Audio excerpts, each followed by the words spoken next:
სახალხო დამცველის წარმომადგენელი აჭარაში გიორგი ჩარკვიანი ამბობს, რომ პატიმრებს თითქმის ყოველდღე ხვდებოდა მესამე დაწესებულებაში არსებულ ვითარებაზე ინფორმაცია სახალხო დამცველის ოფისს პერმანენტულად აწვდის. ჩარკვიანი ამბობს, რომ ადვოკატ ჯაფარიძის მიერ დასახელებული პატიმარი გუშინ მოინახულა, თუმცა ხაბაძე მას კონკრეტული არაფერი უთხრა.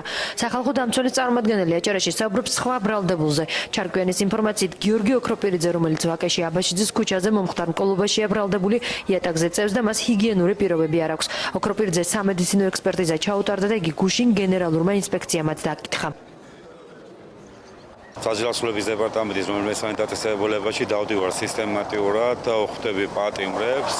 ამ ინფორმაციებს ვაგროვებ და ვაგზავნი სათაო ოფისში, ასევე გავაგრძელებ იმ კვირიდანაც ამ მონიტორინგს. რაც შეეხება პატიმარ გიორგი ოქროპირიძეს, ჩვენ შესწავლილი გვაქვს მისი საყოფაცხოვრებო პირობებიც.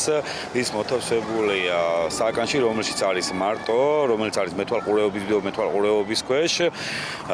საკანში პირდაპირ იატაკზე, ასე ვთქვათ, ბეტონის იატაკზე არის დაგებული პირდაპირ ლეიბი და მასზე არანაირი ჰიგიენური საშუალებები არ არის გაცემული და არანაირი ჰიგიენა არ არის